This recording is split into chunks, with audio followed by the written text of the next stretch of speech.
विद्वान, प्रियभाषी, माननीयों को मान देने वाले, यज्ञपरायण, ब्राह्मण्य, साधु समाज में सम्मानित और शत्रु तथा मित्र के साथ समान व्यवहार करने वाले हैं। इस प्रकार सूत और मागध के कहे हुए गुणों को उन्होंने अपने चित्त में धारण किया और उसी प्रकार के कार्य किए। तब पृथ्वीपति ने पृथ्वी का पालन करते हुए बड़ी बड़ी दक्षिणाओं वाले अनेकों महान यज्ञ किए। अराजकता के समय औषधियों के नष्ट हो जाने से भूख से व्याकुल हुई प्रजा पृथ्वीनाथ पृथु के पास आई और उनके पूछने पर प्रणाम करके उनसे अपने आने का कारण निवेदन किया। प्रजा ने कहा, भी प्रजापति नृपश्रेष्ठ, अराजकता के समय पृथ्वी ने समस्त औषधियां अपने में लीन कर ली हैं, अतः आपकी संपूर्ण प्रजा क्षीण हो रही है। विधाता ने आपको हमारा जीवनदायक प्रजापति बनाया है, अतः क्षुधारूप महारोग से पीड़ित हम प्रजाजनों को आप जीवन रूप औषधि दीजिए।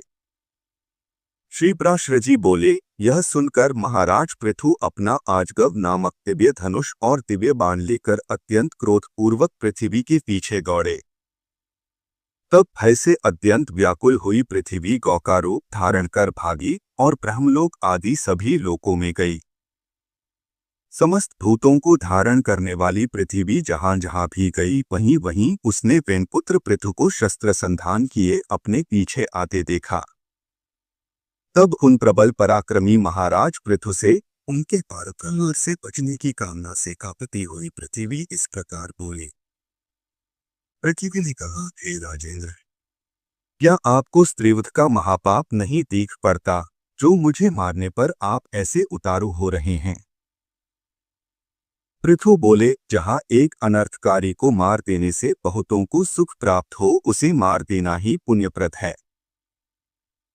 पृथ्वी बोली, है नृपश्रेष्ठ, यदि आप प्रजा के हित के लिए ही मुझे मारना चाहते हैं तो मेरे मर जाने पर आपकी प्रजा का आधार क्या होगा?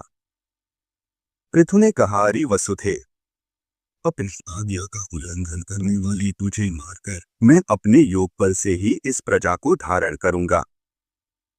श्री पराशर जी बोले, तब अत्यंत भयभीत एवं कांपती हुई पृथ्वी ने उन पृथ्वीपति को पुनः प्रणाम करके कहा।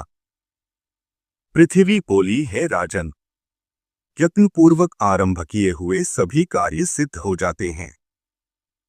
अतः मैं भी आपको एक उपाय बताती हूँ, यदि आपकी इच्छा हो तो वैसा ही करी।